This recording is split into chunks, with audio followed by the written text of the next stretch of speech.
दोस्तों नमस्कार। ये सतपाल सिंह निराश चैनल है और मैं हूँ सतपाल सिंह निराश। अब अन्ना मलाई वहाँ से आए थे तमिलनाडु से और बीजेपी के शीर्ष नेतृत्व से बात करने के लिए। हालांकि इसमें अन्ना मलाई की गलती नहीं है, वो बीजेपी छोड़ना चाहते तो वहीं से छोड़ देते, उन पर कोई रुकावट नहीं थी। वो जो हैं बीजेपी को एक मौका देना चाहते थे। अब क्या क्या हुआ है, क्या क्या गलतियां रही हैं, उन्हें क्या कष्ट था, ये तो गर्व की बात है। हालांकि कुछ दिखाई भी दे रहा कि उन्हें प्रदेश अध्यक्ष पद से हटाया गया, चुनाव में उसकी एक नहीं मानी गई, उसे टिकट तक नहीं दिया गया।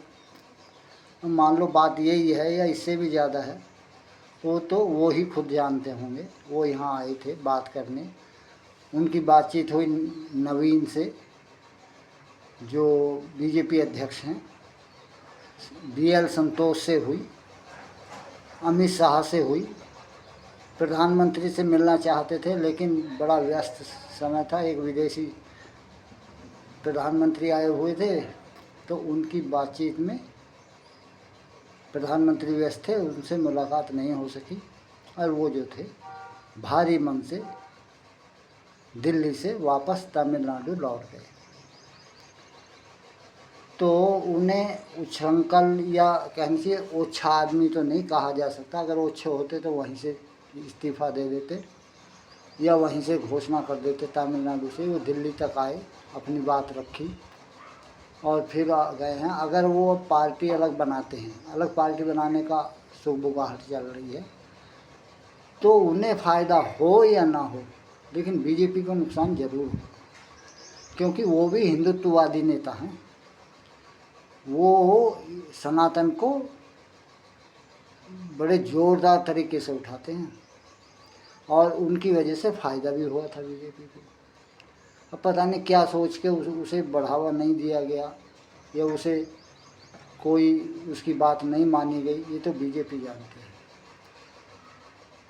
लेकिन नुकसान इसे भी होगा। अब किसे ज़्यादा होगा, तो वो एक पुरानी कहावत है, जैसे किसी राजा के यहाँ एक सौदागर आया, घोड़ों का सौदागर था, 2-4 घोड़े लाया था, अच्छे घोड़े थे, राजा को पसंद आ गए, राजा ने वो घोड़े खरीद लिए और उसी तरह के और अन्य 1000-2000 घोड़े लाने के लिए उसे पैसा दे दिया। स्वर्ण मुद्राएं होती थी तब, वो लेकर चला गया। अब मंत्री ने राजा से कहा कि तुमसे बड़ा मूर्ख इस दुनिया में कोई नहीं है। राजा बोला ऐसा क्यों?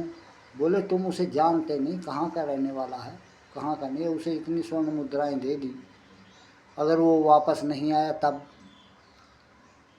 अब राजा ने चिंता करते हुए बोले अगर वो आ गया तब? बोले तो तुम्हारा नाम काट के उसका लिख देंगे कि उससे बड़ा मूर्ख कोई नहीं है। भाई जिसे इतना अच्छा चांस मिला हो वो छोड़ रहा।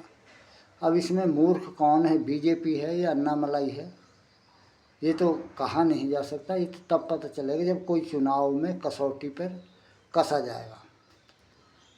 कितना नुकसान बीजेपी को हुआ और अन्ना मलाई का नुकसान तो यूँ नहीं है कि वो अब भी कुछ नहीं है, तब भी कुछ नहीं थे।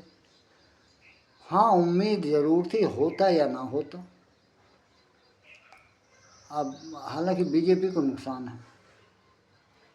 अब क्या पता वो कितनी बड़ी मांग रख रहे थे, क्या रख रहे थे, फिर भी उन्हें खाली हाथ नहीं लौटाना था। बीजेपी को ऐसा नहीं करना था। तमिलनाडु में बीजेपी का कुछ है नहीं, क्या दे रही थी उन्हें? उनके बीजेपी के हाथ से क्या जा रहा था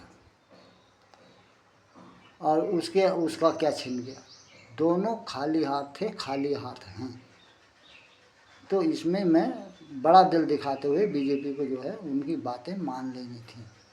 वहाँ इनका कोई जनाधार तो है नहीं बीजेपी का, और वो वहाँ के स्थानीय हैं, वो चाहे तो जनाधार बना भी सकते हैं। अब ये तो मैं नहीं कह सकता, वहाँ होता तो वहाँ के लोगों के मन में उनकी क्या इच्छा है, क्या इज्जत है, ये तो वहाँ देख के बताया जा सकता था। अब देखिए, ये तो भविष्य की बात है, किसे कितना नुकसान, किसे कितना फ़ायदा है। आप लोग क्या सोचते हैं, कैसा सोचते हैं? अब तमिलनाडु बीजेपी से बाहर रह गया, वो ज़रूर आना चाहिए।